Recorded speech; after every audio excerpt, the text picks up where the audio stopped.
आप एक एक्टर रह चुके हैं और आप बहुत गुड लुकिंग भी हैं, तो मेरा आपसे सवाल है कि क्या कभी ऐसा हुआ है कि कैंपेनिंग के दौरान किसी लड़की ने आपको प्रपोज किया हो? सिर्फ कैंपेनिंग के दौरान? आप बता सकते हैं। नहीं, पता नहीं क्यों, बट फॉर सम रीजन लोग थोड़ा घबरा जाते हैं मेरे पास आने से। मुझे नहीं लगता कि मैं ऐसी वाइब्स देता हूँ, बट ठीक है, ऐसा नहीं होता, नहीं तो मैं ही ब्लश कर जाऊंगा, तो ऐसा नहीं हो मेरे साथ तो अच्छा है। देखिए, जब आपने कंगना रनौत के साथ फिल्म की थी उसमें तो आप ब्लश नहीं किए थे। एक दो सीन मेरे पास में, मैं दिखा देता हूं लोगों को। अरे आर यू सीरियस? कब मौसम बदलेंगे किसको है ये, न जाने न जाने न जाने, नजर से नजर मिले। काट दीजिए, हो गया हो तो गया। इसमें तो आप बिल्कुल ब्लश नहीं कर रहे थे। Look at me now.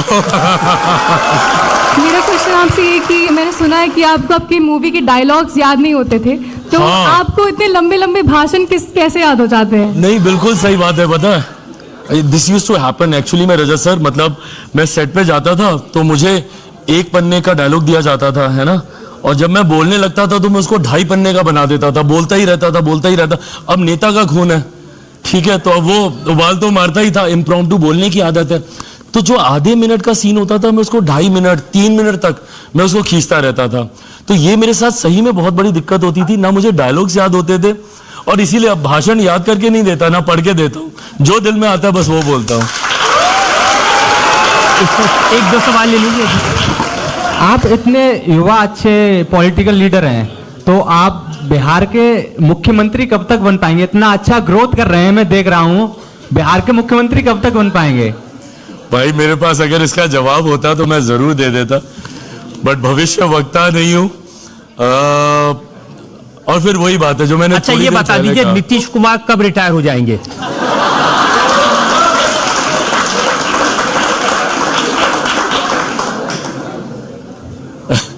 हम लोग जनता के उसमें है, पब्लिक डोमेन में है। जनता जिसको नकारेगी वो रहेगा नहीं, जिसको स्वीकारेगी वो आगे बढ़ेगा। मैं खुद बिहार से हूँ, मैं आपसे ये पूछना चाहती हूँ कि आप ऐसा क्या अलग करना, क्या ऐसा दावा करते हैं कि आप कुछ अलग लाएंगे? जैसे कि आपको पता है नीतीश कुमार जी भी रहे हैं हमारे मुख्यमंत्री, और मतलब आप क्या अलग दावा करना चाह रहे हैं? मैं जिस बिहारी फर्स्ट विजन के साथ मैं निकला हूं, मैं मानता हूं कि बिहार में चौमुखी विकास की जरूरत है। मल्टी डायरेक्शनल अप्रोच हम लोग को रखना होगा, जहां एक तरफ शिक्षा पे, जो कि सबसे ज्यादा जरूरी है, जब तक शिक्षा नहीं आएगी ये जात पात धर्म मजहब नेताओं का भड़काना, लोगों को उलझाना, ये सब चलता रहेगा। तो शिक्षित होना, और मेरे लिए रजत सर ये चिंता की बात है, आज भी मेरे बच्चों को कोटा जाना पड़ता है पढ़ने के लिए। कोटा में पढ़ने वाला बिहारी, पढ़ाने वाला बिहारी, अधिकांश शैक्षिक संस्थानों के मालिक बिहारी, पर व्यवस्था राजस्थानी। क्यों ये व्यवस्था पटना में नहीं हो सकती? क्यों ये भागलपुर में, दरभंगा में, मुजफ्फरपुर में, बिहार के अलग अलग जिलों में क्यों नहीं हम लोग उसको एजुकेशनल हब बना सकते हैं? दूसरा, राज्य का राजस्व हम लोग को बढ़ाना होगा, और वो बढ़ेगा कैसे?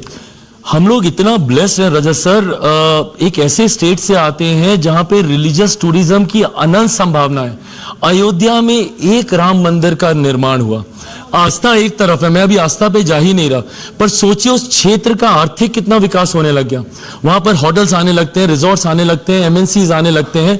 अगर अयोध्या में इतने बड़े भव्य राम मंदिर का निर्माण हो सकता है, तो मेरी माता सीता का उतना ही भव्य मंदिर सीतामढ़ी में क्यों नहीं बन सकता? नाउ जस्ट इमेजिन, वो मंदिर बनने के बाद फिर एक बात है कि आस्था एक तरफ, जिन लोगों का विश्वास है वो जाएंगे। अब सोचिए 6 लेन का कॉरिडोर बन जाए अयोध्या और सीतामढ़ी के बीच में, हर वो व्यक्ति जो भगवान राम के दर्शन करने जाए वो मेरी माता सीता का आशीर्वाद लेने आए। वहीं पे बोध गया है, गौतम बुद्ध की धरती, आप उसको वर्ल्ड क्लास सिटी बना सकते हैं, इंटरनेशनल टूरिस्ट वहां पर आता है। भगवान महावीर की जन्मस्थली है, लछवाड़ है, आपका वैशाली है, गुरु गोविंद सिंह जी की धरती, कितने सरदार समुदाय से सिख लोग वहां पर आते हैं वहां पर। तो अगर इन सबको रिलीजियस टूरिज्म के तौर पर अगर इसको विकसित कर दिया जाए, रेवेन्यू जनरेशन होने लग जाएगा। कृषि प्रधान प्रदेश है मेरा, वहां पे किसानों को लेकर, अब मैं हाजीपुर, मेरे पिता जहां से रहे, वहां पर अगर हम लोग, हाजीपुर का केला बहुत फेमस है, जो भी हाजीपुर से होगा जानेगा।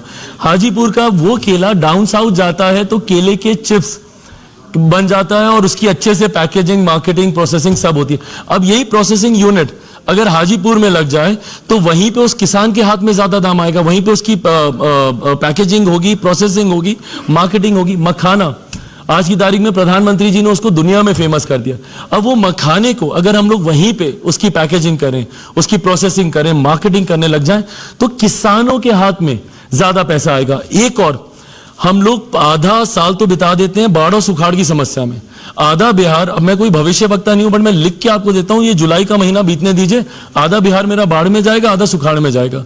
अब इसका एक परमानेंट सोल्यूशन निकालना होगा ना। इंटरलिंकिंग ऑफ द रिवर्स पे हम लोग काम कर सकते हैं, नदियों को जोड़ने की योजना पर। इससे सिंचाई की भी समस्या का हल होगा। ऐसी जगह से पानी को डाइवर्ट करके उन इलाकों में हम लोग लेकर जाएं जहां पे सुखाड़ की समस्या है।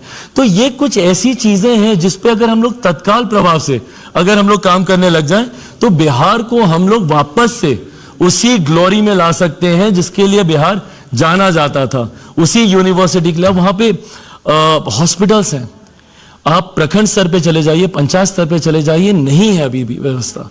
इन सारी चीजों को, जिस मल्टी डायरेक्शनल अप्रोच की मैं बात कर रहा हूं, टारगेट ओरिएंटेड करके, टाइम बाउंड करके हम लोग को इसमें आगे जाना होगा। तो ये मेरी सोच है जिसके साथ, and these are just few examples. You ask me any question concerning Bihar की समस्या, I have a solution to it. मैं यहाँ पे समस्या सुनाने के लिए नहीं, समाधान देने के लिए हूं। ये सुन के चिराग अच्छा लगा कि आपके दिमाग में एक विजन है, बिहार कैसा हो, कैसे प्रगति कर सकता है। और बाकी सवाल जो आपसे पूछे, इल्जाम लगे, आपने बड़ी बेबाकी से जवाब दिए।